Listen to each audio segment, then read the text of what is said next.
All right, how's everyone doing? I'm Rich CELENZA. Thanks for tuning in to the Rich CELENZA Show. WTF are you talking about?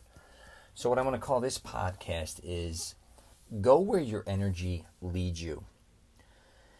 And I'm just going to kind of give you kind of a quick story. So, a couple of years ago, I ended up meeting some of my closest friends in Chicago for dinner. And one of my other buddies showed up, and he's one of these buddies who I love. He's an Italian kid from the suburbs of Illinois, originally from the city, and he always pops up, and I never expect it. And he actually was in a couple of my films. But he's one of those friends who I'm friends with him on Facebook, and I love this kid. I went to high school with him. He's not always on my radar, and I just love this kid. But anyways, we're eating dinner. One of my friends brought him, and I was like, oh my God. He's almost one of those friends where I never expect to see him, and I see him. And I even remember my bachelor party, it was massive. I think it was 150 people. I wouldn't be surprised if there was more. And he was there. I'm like, holy shit, what are you doing here? And he's like, oh my God, I wouldn't miss it for the world. I'm like, oh my God, I love seeing you. And then my wedding pops up, and truthfully, I didn't invite him to my wedding, but he shows up with somebody. I don't know if he came with a guy or a girl. There were so many people. I was excited again to see him. So I think he was telling me, I think he's running for mayor of his town. No bullshit. It's a very well-known town in Illinois. I'm not going to start dropping names. He went through this whole spiel of what he was doing, and all these different types of things, and why he was going to do it, and all these different, scenarios, and this and that. And I said, well, basically your energy just led you to go do that. And he went crazy. He's like, you get it. He goes, everybody else thought I was a fool and I was crazy for doing this, or I'm going to run and blah, blah, blah. I says, no, you got to go where your energy leads you. And I think a lot of people don't realize your energy or your interests are leading you somewhere, but you're kind of neglecting it. And I think what happens with us is our identity. We are afraid because of what other people are going to think about us. Now, I'm here to tell you, though, like if your energy is leading you towards something bad or doing something corrupt or shady, that's on you. You can do it. I'm not going to say you don't. You know what I mean? I just watched a movie on DeLorean, which was quite interesting. And people are going to make bad decisions, and that's on you. But regardless what it is, I'm not going to get into good and bad. Listen, if you are slowly starting to take an interest in something, then let it lead you there. And I think a lot of people block themselves. Now, I had that type of energy where I wanted to always make films, and I ended up making films, but I turned an energy into an addiction. And that's a little different when you start to become obsessed. And, it was kind of almost a hobby. And I actually want to do a podcast on where hobbies or things you love to do become your career. And I've seen this happen to a lot of people. And a lot of times it doesn't work out like you think. You think, oh my God, I love to do that. I love to do this. I'd love to make a living at this. And then you go make a living at that. And then before you know it, what else do you have then? And then before you know what you love to do, you start to resent. And then that's where I think sometimes people end up on drugs and alcohol or other issues. I'm not going to get into that in this podcast. But back to energy leading you somewhere, you don't always have to explain yourself. But I sometimes think being married or in a relationship or whatever the case may be, we are afraid again of what other people are going to say to us, if they're not going to like what we're going to do. And I'm going to tell you something. After I got divorced, even though I hated getting divorced, one thing was it was very hard getting a divorce because of my children, but it was also one of the most liberating goddamn things that ever happened to me.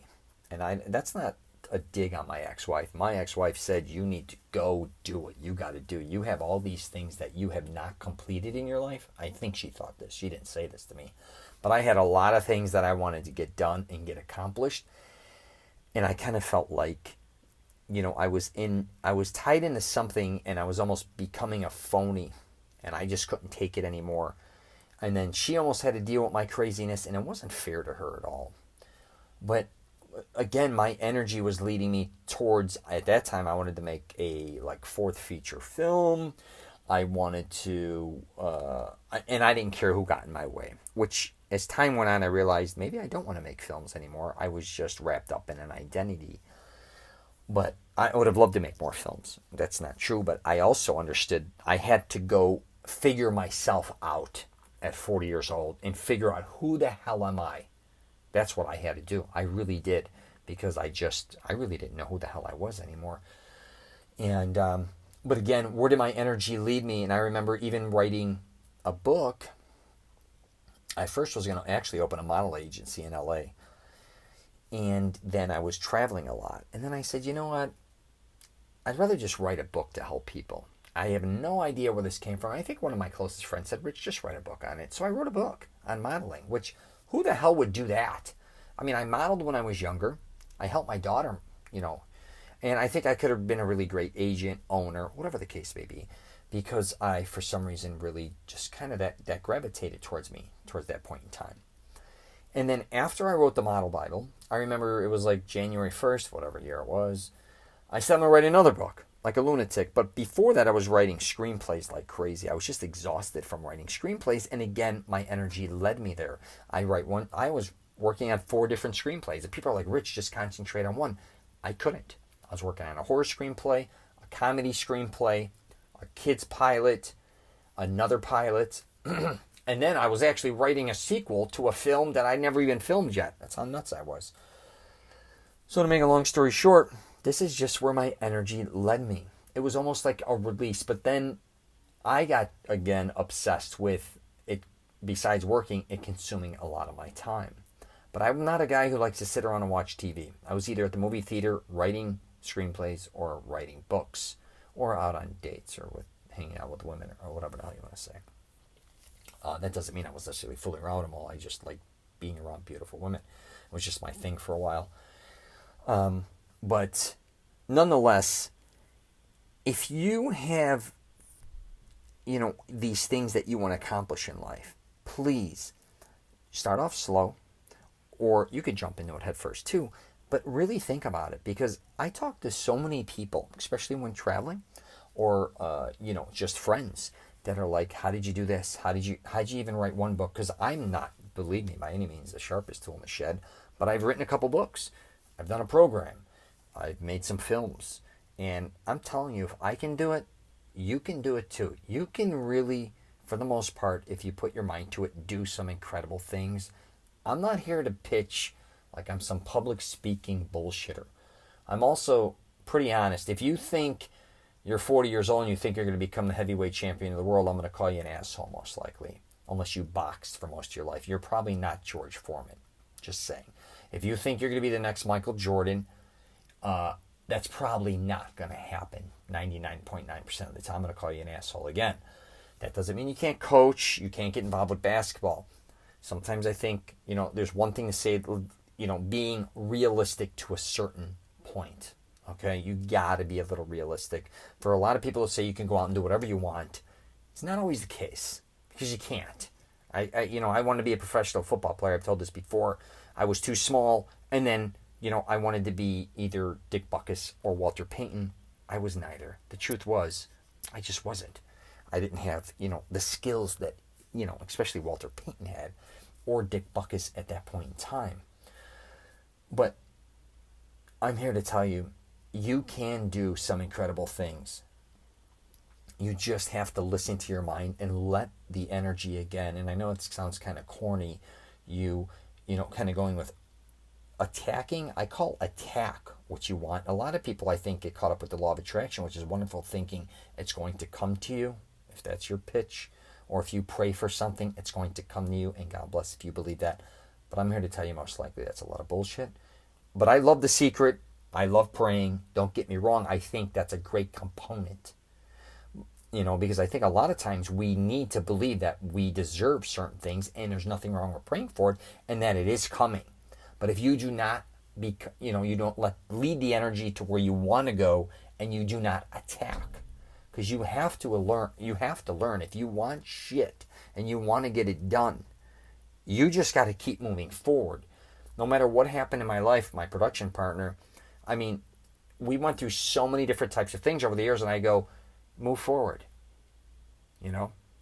I remember, what's that, Jocko? Is that one of the, like, the Navy SEAL dudes? He does a podcast. Sometimes he's on Joe Rogan. And whenever anything goes wrong or anything goes wrong, he goes good. And then he moves forward. And I used to go, that's my angle. Now, don't get me wrong, I have had setbacks where they've demolished me too. They've set me back years. I was just like emotionally destroyed. But I always, for the most part, thought, move forward. It's all about going forward. Again, that's the same kind of concept as energy. Letting, your energy lead you to where you want to be and going for it. And here's the deal. If you go for it or not, I'm going to tell you something. Most people don't give a shit either way. No one, if you become successful, they're all going to say, yeah, I knew he'd be successful. If you take a shit, they're all going to be like, yeah, I knew he'd take a shit. Who gives a shit? Who are you? If you look at life, what are you doing it for? Are you doing it for yourself or for everyone else? And I get you may be married, you may have a lover, whatever the case may be, you may have kids. I get it. A lot of us do it. Parents, we all do it. Maybe for them as well. But the reality is, if you do it or don't do it, at the end of the day, nothing, you know what I mean? It is what it is. So if you do have things you want to get accomplished, just kind of go with it. But I think so many people suppress that. And I really think they become embarrassed that they're going to fail. And I'm going to tell you something. If you go for something, anything in life, and you fail, and people make fun of you or try to embarrass you or make you feel like you weren't worthy, tell them to fuck themselves. That's not fair to you or anybody else. If you have true friends, family members, and colleagues, they will get behind you. Even making my films as nuts as I was, because I wanted to make films because I wanted to work with my cousin Charlie, who's an editor. I wanted to work with my friends and be around them again, and also work with other actors, too, as well, to learn from them and become a part of it. But after now, me sitting back after 20 years of making my first film, it was really about me, making films with my friends who loved movies. And at first I thought they were all going to be like, and family members and colleagues, I should say. But I first thought they'd be like, you're nuts. I'm not doing this with you. I ain't going to do that for you. Everybody jumped in. Now I get everybody loves movies. But I'm here to tell you, if people love you, they're going to get behind you. Right? If they're not behind you, right? I'm not saying they don't love you, but then they don't give a shit. Either way, who cares? The ones that, the ones that are behind you a lot of times, or the ones that are going to get behind you, you're going to see very quickly, and your energy and their energy is going to start moving things forward. And it could be anything. I don't care if you want to open an ice cream shop, a coffee shop. I don't care if you want to build an old car. I don't care what the hell it is. You don't also realize a lot of times by you just doing something unique for yourself or going after something, it inspires other people. I had these young guys when I fell on hard times like 10 years ago. I was valet parking. There was like 40 young dudes. I loved all these guys. And a lot of them actually ended up very successful later in life, and some didn't. But I am proud of all those guys, and I was obviously twice their age, most of these guys that I was valet parking with, and I always tried to give them advice on what I went through. It could be advice on, what I went through in the film industry, failing. I was always took an honest approach and said, guys, I'm here with you. I failed at this. Fitness, what I went through. I wasn't a gearhead, so you had gearhead guys that were into motorcycles and cars. I didn't know much about that, but I knew about the nightclub business and all these different types of things. And not long ago, I connected. We all went out, actually, a few years ago, and we all went out for dinner, which was awesome. We were all flexing our arms, and I'm like, oh my God, these guys are still so young. They're 25, 30, 45, whatever the case may be. But I got a kick out of them. And I think they just kind of loved that I was open-minded, and I loved the youth. And I wasn't there to talk down to them or anything. But I remember one of them not long ago just randomly hitting me up and saying, Rich, did you do this and this and this? And I said, yeah, this and this and this. Did you really do this and this and this? Because they were researching me, because I haven't really been with them in 10 years. I go, yeah, I did that, but this worked out and this isn't working out and this. And they go, do you know you move mountains?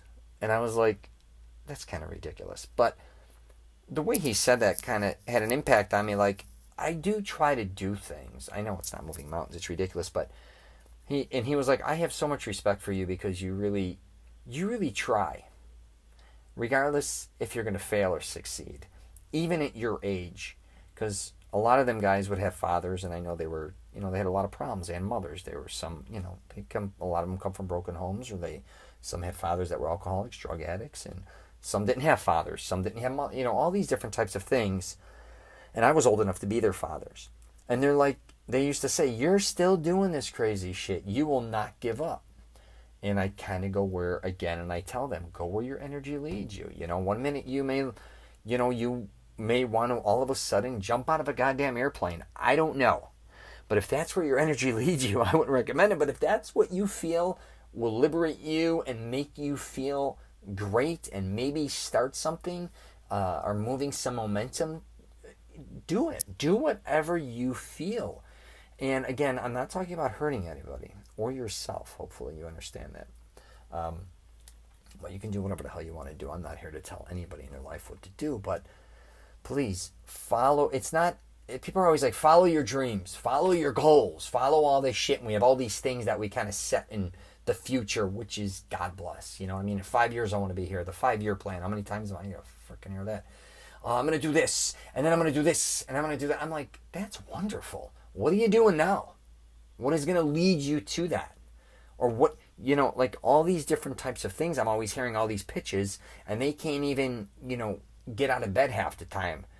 So you got to be a little more realistic. And again, just follow your energy, I guess you could say. And those things will lead you to your energy, but don't just focus in on the future only. Think about this second, this minute, the next day, because every day, and this sounds like a public speaking type bullshit. I'm going to punch people in the face who do this shit.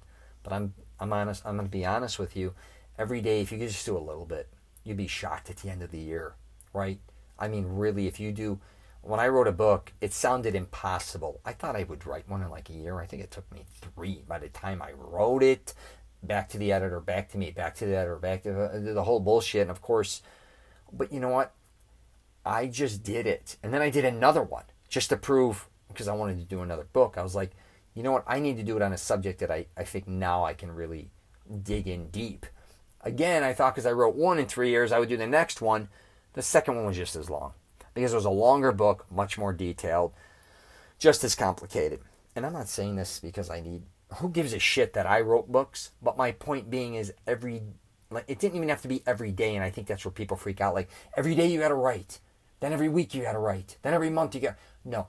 Again, I wrote when I felt like writing, but I did set certain deadlines and times where I wouldn't, I wouldn't be distracted, but my theory was I was always flying. So I says, if I'm on an airplane, I'm not going to watch TV. I'm not going to read bullshit magazines. I'm either going to sleep or write my books. And I stuck to that. And that's how I got it done. So these are certain things that, again, led me to doing those things. And recently I just did a program. I didn't, it's called Mastering Self-Confidence because I want to help men do that. Again, thought it would take 6 months. Took about 1.5 years. Still not actually finalized, but again, I just kept working towards it. Just start small, keep heading in the direction, keep marching forward. You're going to have good days and bad days, good months, bad months, whatever. But go where your energy leads you, I promise you. And don't get caught up with, I get you may be religious. I get you may have parents that expect certain things, you to do certain things, your wife, your lover, whatever the case may be. But if you have things that you want to go after, the only one who's going to be able to go after them is you. You have to understand that. Don't depend on anybody but yourself. And believe in yourself for the love of God. Because if you don't, nobody else is. And believe me, this is coming from somebody who was a horrific student. Okay? A horrific student. That they used to tell me I had them say I should be a garbage man or end up in the mob. And I'm not exaggerating when I said that. When I say that, that's legit. And what's quite interesting is I never thought I could do it either to a certain degree, but I have such a bad attitude where I could tell everyone to go fuck themselves. And I did was it a podcast or a video where sometimes, I don't want to call it a vengeance. It wasn't a vengeance. It was not redemption. What was the word I'm looking for? It was something where, God, what was the word I was looking for? it'll come to me, but where I used what a lot of people said to me or about me as fuel to like prove them wrong. And good or bad, it works for me. And it may work for you. Don't let people make you feel unworthy, right? So, yeah. So, anyways, I'm going to wrap it up there. If you get a chance, you might want to check out my YouTube channel. I've been doing a lot of stuff on physical fitness, restaurants, things in that nature. And then I'm on LinkedIn, Twitter, Facebook, and Instagram as well. And I'm pissed off I can't remember this goddamn word. It wasn't vengeance. It was, what the hell would that be? How would I forget this? I even named the podcast over this. This is where my brain goes numb. This is why I was a bad student. Yeah. So, anyways, you get the point. Take care, and if you're traveling, safe travels.